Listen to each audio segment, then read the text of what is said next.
So here they are talking about a complex number z satisfying this condition. So let's start with that condition that we have here, that is z raised to 4 minus mod z raised to 4, that will be equal to 4i z square. So here we are going to use one important property of the modulus, which is mod of z square can be written as z into z bar. So just use this property in the place of mod z whole square here. So we are going to get this one as z raised to 4 minus, and here we can write this one as what? Z square into z bar whole square, and that will be equal to 4i z square. So now we can take z square common from this whole equation. We are going to get z square minus z bar whole square minus 4i is equal to 0. So this means either z square is equal to 0 or z square minus z bar whole square is going to be equal to 4i.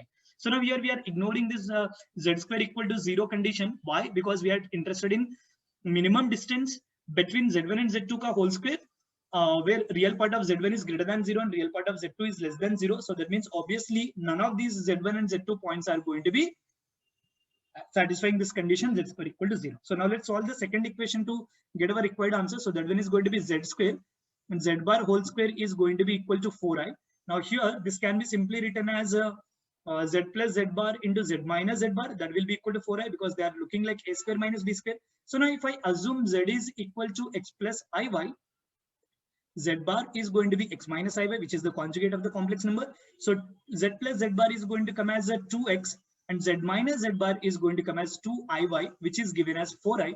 So from here we are going to get xy equal to 1 as the locus of the solutions of this given equation, right? So xy equal to 1, which represents a rectangular hyperbola. That means we can simply say the points z1 and z2 are on the rectangular hyperbola xy equal to 1 in a way that z1 minus z2 whole square, the mod of z1 minus z2 whole square is going to be minimum. So let's see how we are going to have that point here.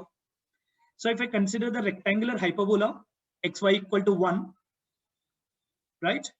And to have the minimum distance, we are saying z1 is going to be on this side of the hyperbola and z2 is going to be on this side of the hyperbola, because they have said real part of z1 is greater than 0 and here real part of z2 less than 0 that we are having here.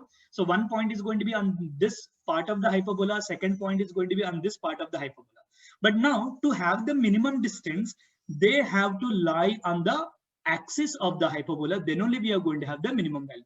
And what will be the axis of this hyperbola? That is going to be y equal to x. The hyperbola is xy equal to 1 that we have here. So that means the point z1 has to be somewhere here and point z2 is going to be somewhere here. Then only we are going to get the minimum value, minimum distance between these points z1 and z2. So what should be the coordinates of z1? It is on the line y equal to x and on the hyperbola xy equal to 1. So the coordinates of z1 is going to be 1, 1 and the coordinates of z2 are going to come as minus 1, 1.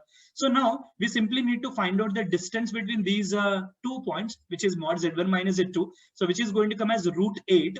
And in the question they are asking mod of z1 minus z2 whole square, which is going to be equal to 8. So here you can see, instead of taking these 2 points, you take any other combination of z1 and z2, we won't be getting the answer as minimum.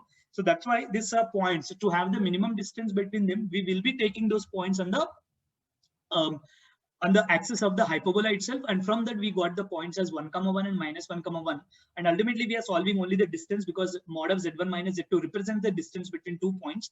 So that came out to be root 8, and that makes the answer for this question as 8.